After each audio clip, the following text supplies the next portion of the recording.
보니거시가 자기는 이미 전투에서 한번 패해서 포로로 끌려갔었고 그다음에 포로로 끌려간 곳에서 또 아군에 의해서 그렇게 강한 폭격을 입어야만 했고 폭격에서 겨우 살아남아서 나와보니까 너무 잔혹한 풍경을 맞이해야 됐고 거기서 그 속에 있는 시체들을 막 복구해야 되는 그런 작업에 투입이 됐잖아요.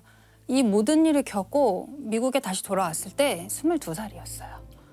너무 어린 나이에 너무 많은 일을 겪었고 너무 잔혹한 참상을 보고 돌아온 거죠. 아, 세상에. 이 사람은 아마 이 PTSD로부터 평생 자유롭지 그랬을 못했을 것 같아요, 거라고 당연히. 생각해요.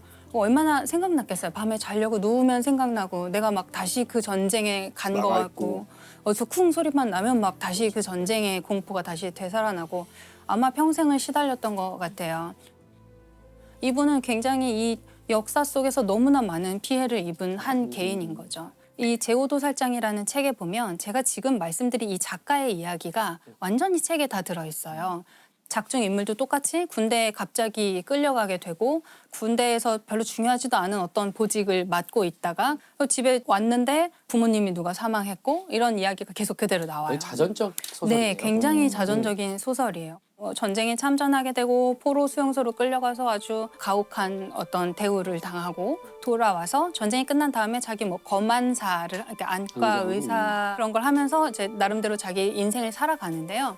살아가는 과정에서 계속해서 다시 전쟁이라든지 과거의 기억으로 끌려가게 됩니다. 그래서 이 소설은 처음 읽다 보면은 도대체 무슨 말인지를 모르겠는 상태로 거의 끝까지 가요. 왜냐하면 장면이 계속 뭐 전투에 끌려가는 장면이 나오다가 갑자기 뭐 신혼여행 첫날 밤으로 갔다가 포로로 끌려가던 기억이 있다가 계속 자기 인생의 랜덤한 위치로 계속 다시 돌아가게 되는 거예요. 저희 시점을 왔다 갔다 하기 때문에 사실 저는 이제 이거 그래픽 노블도 있거든요. 네네 맞아요. 최근에 나왔어요. 네, 그래픽 노블을 보면은 재밌는 장면이 나와요. 그러니까 이게 시간이 막 거꾸로 가는 걸 이제 그 작가가 표현을 한 건데 전쟁 상황을 시간을 거꾸로 보면 되게 재미있게 보이거든요. 땅에 떨어져 있던 맞아요. 폭격기가 하늘로 갑자기 뛰어오르더니 포탄을 막 빨아들여요. 해소하죠. 포탄을 쫙 회수하자 죽었던 사람들이 다시 살아나고 다시 웃으면서 비행기를 타고 자기가 있던 처음 공항으로 돌아가죠. 그다음에 더 과거로 가게 되면은 이제 어린아이가 돼서 이렇게 뛰어놀면서 심지어는 히틀러도 어린아이가 돼서 뛰어놀면서 끝나는 거죠.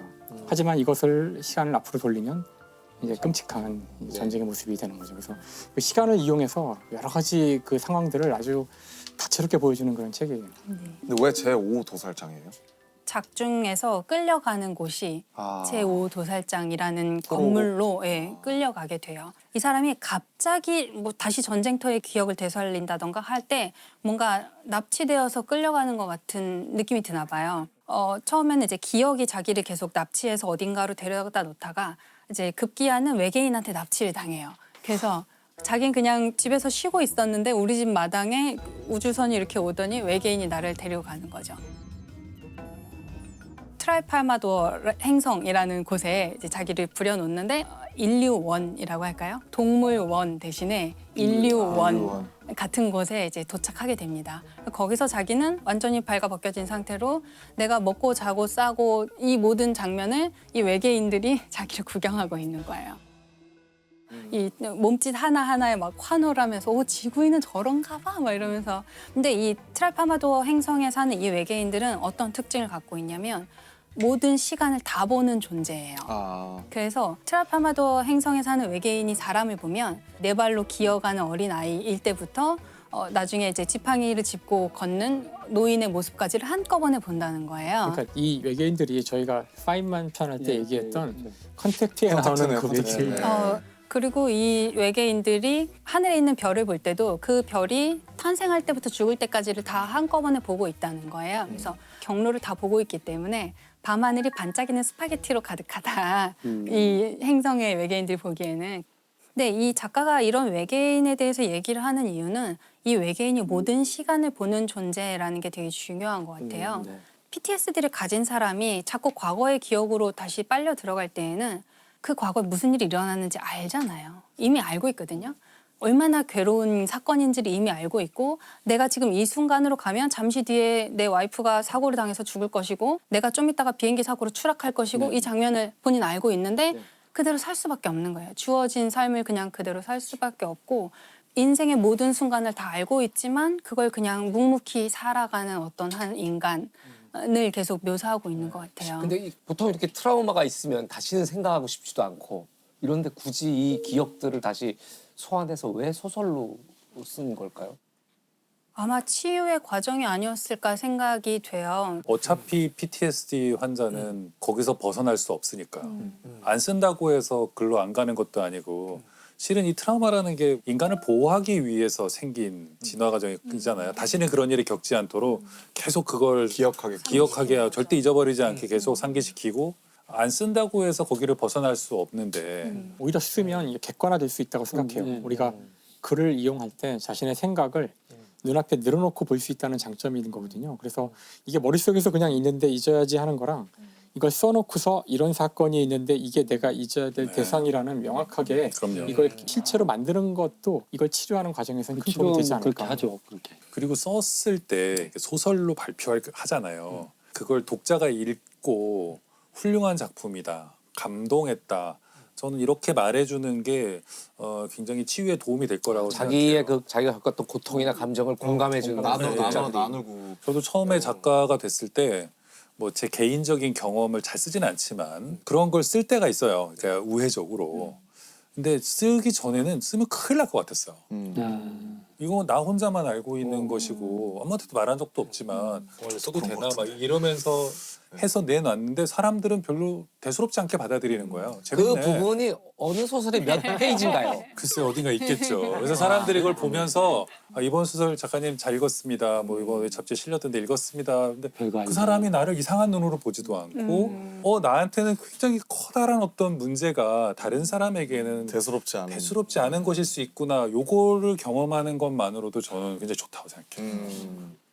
그런 것들이 아마 자기 자신의 PTSD를 치유하는 과정이 아니었을까라고 저는 생각하고요. 사실 이 소설이 나온 거는 69년이에요. 이 소설을 발표했을 때는 또 베트남 전쟁의 시기인 거예요. 그러니까 이분은 자기가 전쟁에 가서 너무나 그 참혹한 것을 알았고 전쟁을 안 했으면 좋겠다는 메시지를 좀 전달하고 싶었던 것 같아요.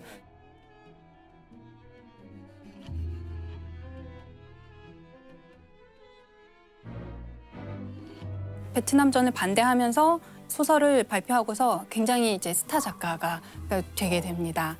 그리고 사람들이 반전을 얘기할 때 떠올리는 어떤 이미지 중에 하나가 돼요. 그래서 보니것이 그 얘기를 한 거예요. 전쟁으로 인해서 이득을 본 사람 전 세계에 한 명밖에 없다. 나다. 난 베스트셀러 작가가 됐으니까. 이 치유가 전쟁 많이 됐나 때문에. 봐요, 그 양반이. 참 그런 것 같아요. 엄청난 트라우마가 있었고 엄청난 사람이 죽었고 근데 곰곰이 생각해보면 아무런 의미가 없는 일들. 그러니까요. 굉장히 괴롭잖아요. 그 모든 게 다 무의미하다고 생각이 드니까. 근데 사실 제목이나 내용을 들어보면 되게 우울한 소설일 것 같은 기분이 드는데 맞아요. 실제로는 좀 어떤가요? 실제로는 되게 웃겨요. 어깨? 이 모든 상황을 굉장히 우스꽝스럽게 이야기를 하고 처음에 이제 뭐 군대에 끌려갈 때 자기가 얼마나 허접한 복장으로 끌려갔는가. 그런 걸 묘사를 막 네. 디테일하게 하고. 아버지 장례식장에 갔다가 갑자기 끌려간 거예요. 다시 군대로 가야 되는 거예요.